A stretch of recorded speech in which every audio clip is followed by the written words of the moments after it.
Hello everyone, Saran गुरु digital classes में आपका स्वागत है। आज हम इकोनॉमिक्स का थर्ड चैप्टर स्टार्ट करने वाले हैं, जो है मुद्रा, बचत एवं साख। इस चैप्टर में जो आर्थिक जीवन का सबसे इम्पोर्टेंट कुछ स्तंभ है, मुद्रा, बचत एवं साख, इसको हम डिस्कस करेंगे। ठीक है, और ये तीनों चीजों के बारे में हम क्यों पढ़ेंगे? क्योंकि ये जो तीनों तत्व हैं, ये हमारे इकोनॉमी के लिए बहुत ही ज्यादा इम्पोर्टेंट है। तो वन बाय वन हम इन तीनों को पढ़ेंगे। तो सबसे पहले हम पढ़ेंगे किसके बारे में? मुद्रा किसे कहते हैं, मुद्रा क्यों आवश्यक है, मुद्रा का इतिहास क्या है, इन सब चीजों के बारे में। तो हमारा टॉपिक है मुद्रा का परिचय एवं परिभाषा। मुद्रा है क्या? सबसे पहले अगर किसी भी बच्चे से पूछे, अगर आप स्टूडेंट से मैं पूछूं तो मुद्रा क्या है, तो मेरे ख्याल से आपके पॉकेट में जो भी पैसे होंगे उसको ही कहेंगे कि मैडम ये मुद्रा है।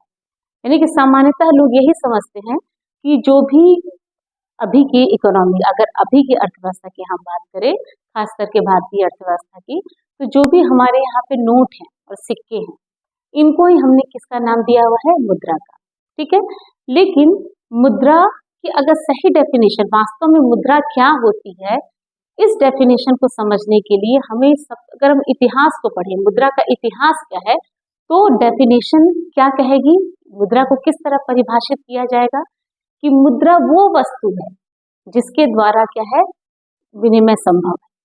ठीक है, यानी ऐसी कोई भी वस्तु जिसके द्वारा लेन देन की प्रक्रिया संपन्न होती है, वही क्या कहलाती है? मुद्रा कहलाती है। ठीक है, अब ये आपको लग रहा होगा कि ये डेफिनेशन जो है ये बहुत ज्यादा अभी क्लियर नहीं हो रही है, यानी कि मुद्रा की परिभाषा को बहुत अच्छे से बता नहीं पा रही है। क्योंकि मैंने भी मुद्रा की परिभाषा क्या बताई है कि ये विनिमय का एक माध्यम है। तीन चीजें आपको ध्यान देनी है ना। अगर मुद्रा किसे कहते हैं, इसको और भी ज्यादा अगर मैं चैप्टर को आगे कंटिन्यू करूंगी तो आपको समझ में आ जाएगा, लेकिन फिलहाल के लिए आपको अगर कोई पूछे कि 1 मार्क्स का क्वेश्चन आता है कि मुद्रा किसे कहते हैं, तो पहला, it's a medium of exchange, यानी कि ये क्या है? विनिमय का माध्यम है। विनिमय यानी जिसका अर्थ है लेन देन, है ना। तो ये विनिमय का अध्ययन है, माध्यम है, जो कि क्या करती है? लेन देन को सरल बनाती है, पहली चीज। दूसरा और क्या आप लिखोगे कि यह वह वस्तु है जिसे सभी लोग स्वीकार करते हैं, यानी ये क्या है? एक्सेप्टेबल है। हर कोई भी, जितने भी लेन देन अगर हम करते हैं, तो उसमें अगर भुगतान हम मुद्रा के रूप में करते हैं तो हर कोई उसे स्वीकार करेगा, कोई भी उसे रिफ्यूज नहीं करेगा। तो ये तो हो गई दूसरी बात। और तीसरा क्या है? इसके द्वारा वस्तुओं और सेवाओं का आदान प्रदान होता है। ठीक है, मान लीजिए वस्तु, मान लीजिए कि आप स्टूडेंट जो है वो टीचर को फी पे कर रहे हैं और बदले में क्या है? हम आपको पढ़ा रहे हैं। ठीक है, तो ये हो गया आदान प्रदान। तो ये 3 पॉइंट्स ध्यान रखना है कि मुद्रा किसे कहते हैं। पहला, ये विनिमय का माध्यम है जिसके द्वारा लेन देन जो है ये आसान होता है।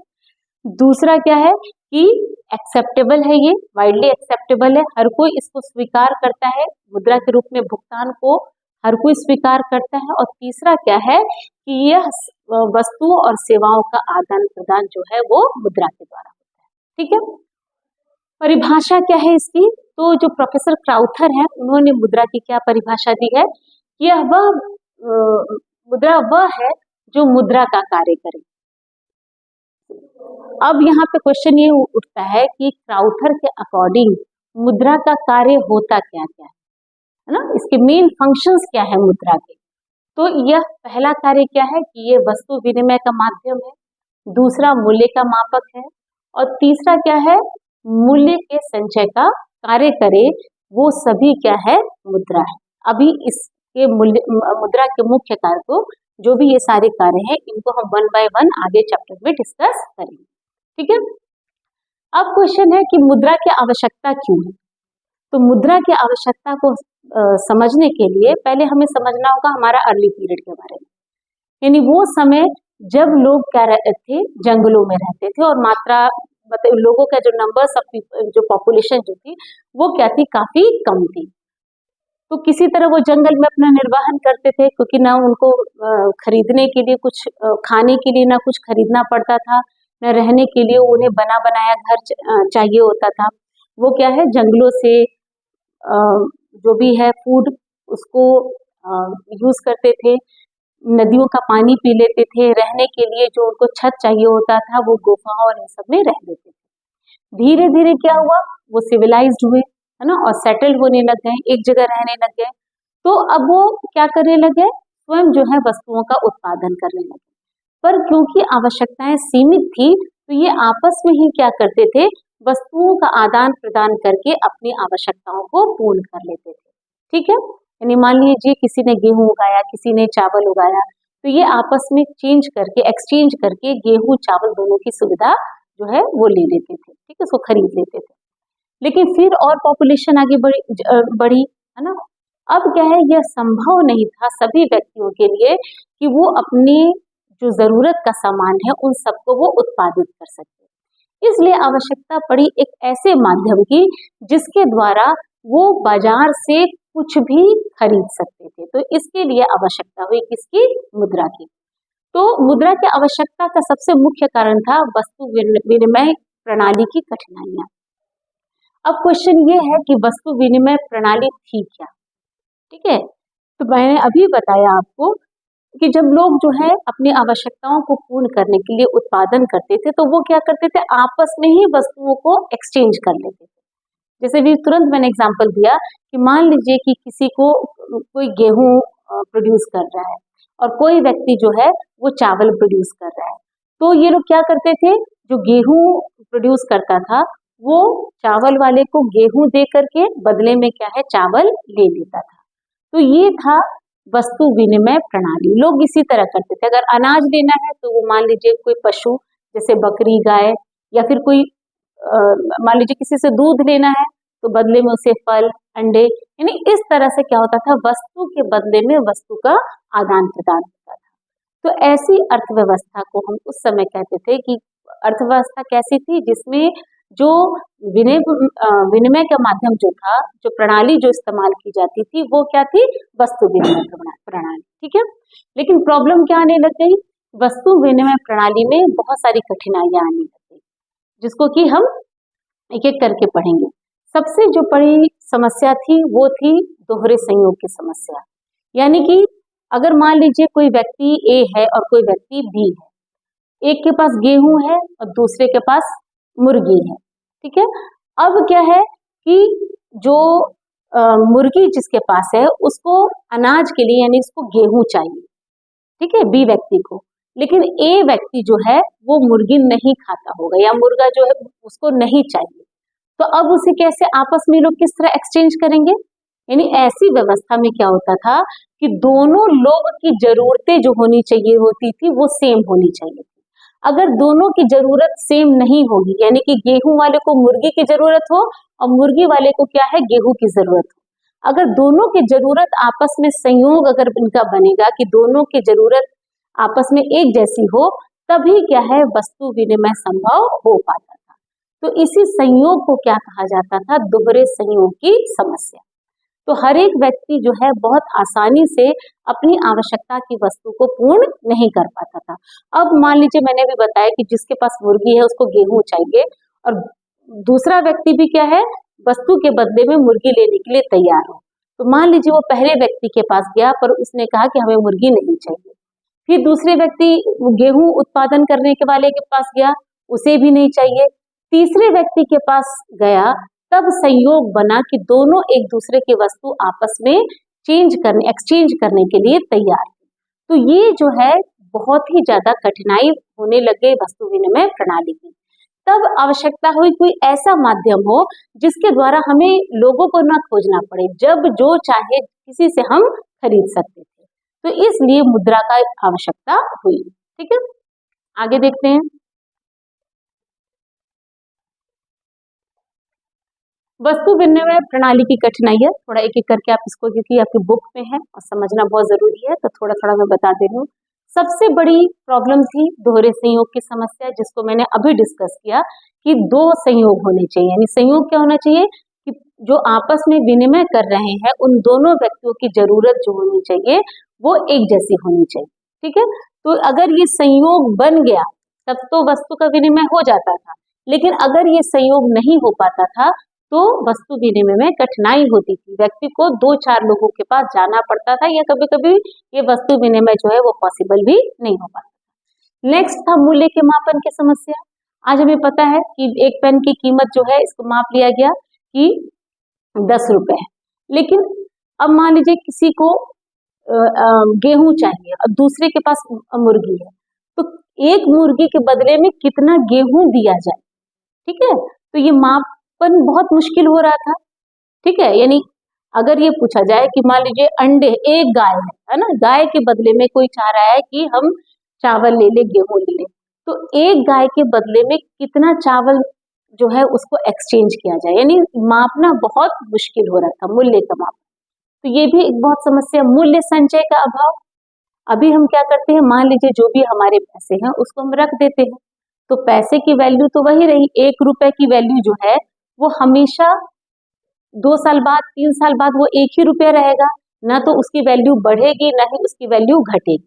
लेकिन समझो कि उस व्यवस्था में जब मुद्रा नहीं हुआ करता था, तो अगर कोई गाय है ना, उसने क्या किया, उसको उसने रख दिया, तो क्या 2 साल 3 साल बाद क्या उस गाय की वैल्यू वही रहेगी? नहीं रहेगी ना। तो मूल्य को संचय करना मुश्किल था। अगर किसी के पास अनाज था, अगर अनाज की जो वैल्यू प्रेजेंट में है, 5 साल बाद क्या अनाज की वो वैल्यू रहेगी? नहीं। यानी कि मूल्य को संचय नहीं किया जा सकता था, क्योंकि जैसे हम जानते हैं कि अनाज हो गया, फल हो गया, इन सब की क्या है, समय के साथ जो है ये कीमत घटती जाती है। लेकिन जो मुद्रा है, यानी 500 रुपए की वैल्यू 500 रुपए के बराबर रहेगी। तो ये भी प्रॉब्लम आ रही थी, मूल्य संचय का अभाव। सह विभाजन का अभाव। अभी हमें मान लीजिए कि पेमेंट करते हैं तो 25 पैसा भी किसी को दे दिया, 50 पैसा भी किसी को दे दिया, अभी तो 25 पैसा नहीं है, मान लीजिए कि 1 रुपया भी दे दिया, 5 रुपया भी दे दिया, तो हम विभाजन, जो मूल्य को आसानी से विभाजित कर लेते हैं। लेकिन अभी मैंने जैसे कंडीशन बताया कि किसी को 2 अंडे चाहिए, ठीक है, या 2 फल चाहिए, अब उसके पास क्या है कि एक मान लीजिए मुर्गी है, तो क्या वो उसको 4 भाग करेगा, है ना, कि 2 अंडा चाहिए, गेहूं चाहिए, तो उस अपनी जो चीज है, जो भी मुर्गी है, क्या उसको कई बार काट करके तो लोगों के बीच में नहीं देगा? यानी कि मूल्य सह विभाजन जो था उस समय वस्तुओं का नहीं हो सकता था, तो ये भी अभाव था। भविष्य के भुगतान की कठिनाइयां। अभी हम क्या करते कि जैसे मान लीजिए कि उधार, भविष्य का भुगतान क्या है कि मान लीजिए किसी से हमने उधार लिया और उसको प्रॉमिस किया कि आपकी ये चीज जो है ये हम कुछ समय बाद दे देंगे, ठीक है। तो आसानी से क्या किया जाता है, मुद्रा के रूप में हमने लिया और भविष्य में उसको हम मुद्रा के रूप में जितना लिया उतना ही भुगतान कर देंगे, ठीक है। लेकिन उस समय सोचिए कि मुद्रा तो होता नहीं था, कोई वस्तु ही जो होती थी वही आपस में एक्सचेंज होता था। तो मान लीजिए किसी ने क्या किया कि बहुत सारे फल लिए या बहुत सारी सब्जियां ली, या मान लीजिए कि बकरी लिया, तो क्या वो बकरी जिस समय ले रहा है 5 साल बाद क्या सेम उतनी वैसी बकरी लौटा सकता था? नहीं।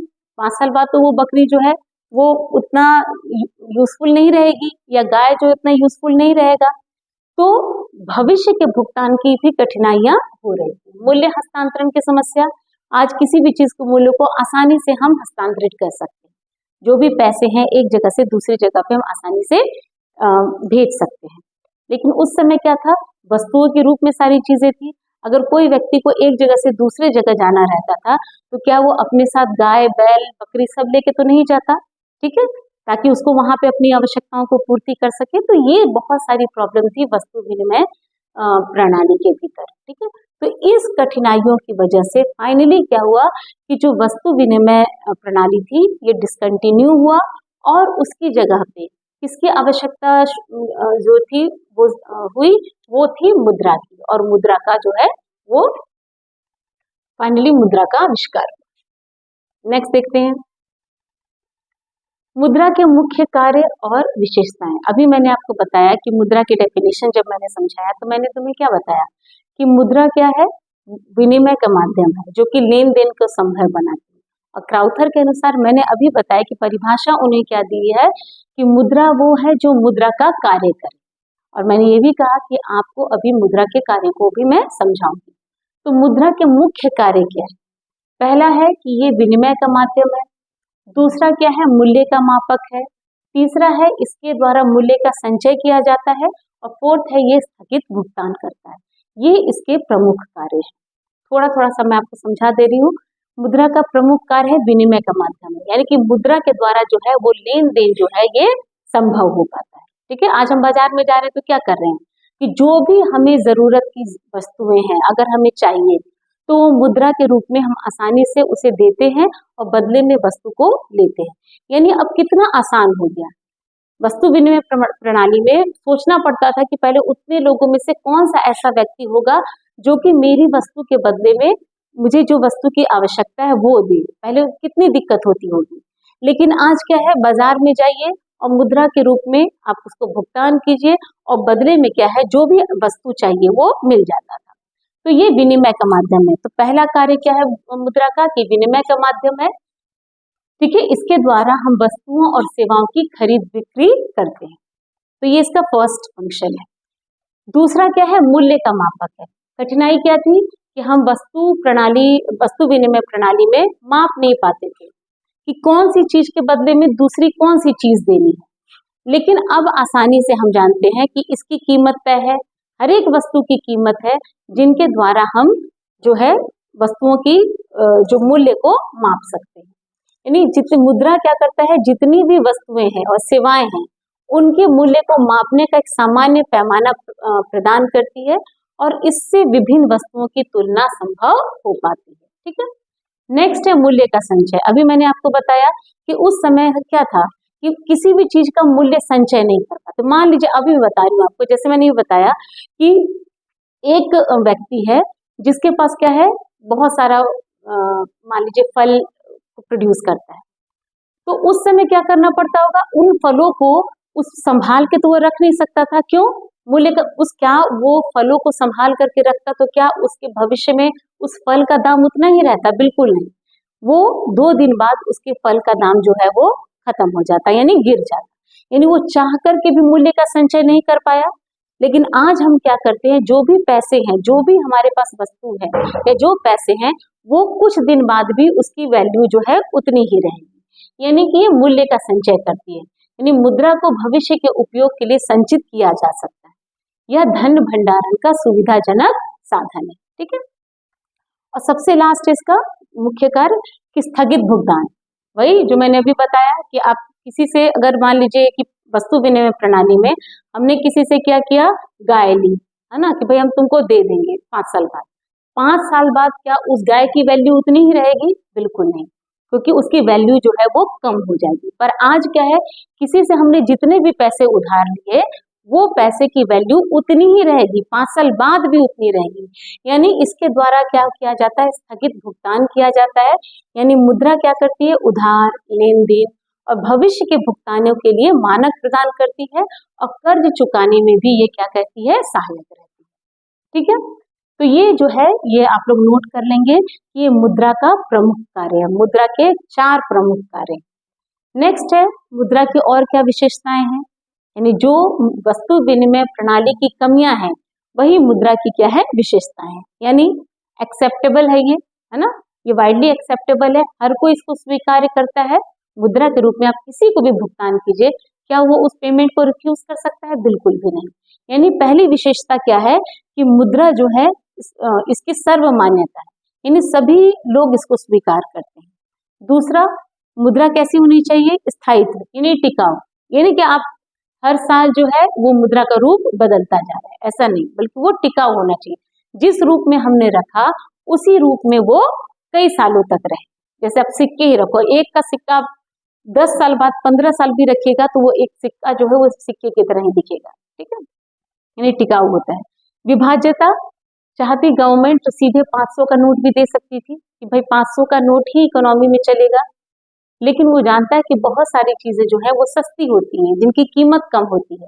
तो अगर 500 का जो वैल्यू का नोट अगर सरकार ने निकाला है तो 20 रुपए का नोट भी है, 10 रुपए का नोट भी है, यानी कि इसकी विभाज्यता होनी चाहिए, यानी कि छोटे भागों में बांटी जा सके। और दूसरा है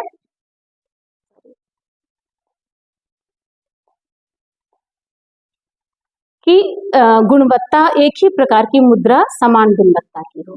सुवाह्यता यानी आसानी से एक जगह से दूसरी जगह हम ले जा सकें। अभी क्या है, हम देखते हैं पैसा क्या है, पहले तो लोग कम से कम बैग में भर के ले जाते हैं, आज हम लोग क्या करते हैं, या तो मोबाइल में ले जाते हैं या कार्ड्स में ले जाते हैं।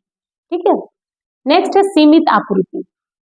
मुद्रा की आपूर्ति सीमित होनी चाहिए, ऐसा नहीं कि कोई भी उसकी पूर्ति कर सके। ठीक है, क्योंकि इकोनॉमी में बैलेंस बनाने के लिए, इसको और आगे हम लोग पढ़ेंगे जब बैंकिंग पढ़ेंगे तो मुद्रा की जो पूर्ति होनी चाहिए वो किसी एक ऑथराइज्ड हैंड में होनी चाहिए, ताकि वो उसकी पूर्ति जो है वो नियंत्रित कर सके। और ये हमारे यहाँ किसके हाथ में है, गवर्नमेंट के बिहाफ में, आरबीआई के हाथ में। ठीक है। और स्थिरता, और मुद्रा के मूल्य में जो है स्थिरता आवश्यक है। तो ये 4 प्रमुख कार्य है और ये मुद्रा की प्रमुख विशेषताएं। बस अब एक टॉपिक मुद्रा के बारे में हमारा बचा है, वो है कि मुद्रा का इतिहास।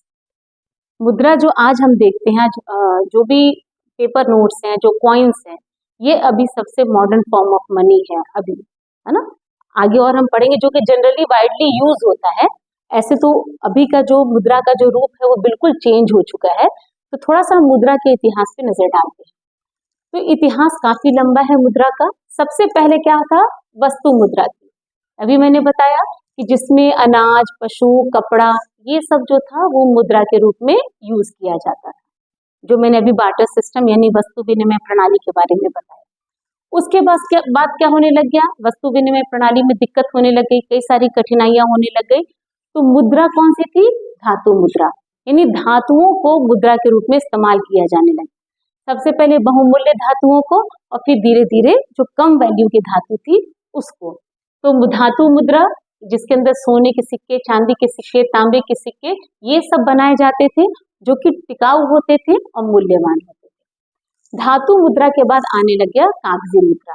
ठीक है। लोग क्या करते थे, अब सोने का सिक्का भी है तो उस सिक्का को गला करके कुछ ये कर लेते थे, ये कर लेते थे। और सोना ये तो नेचर में हमारा लिमिटेड है ना।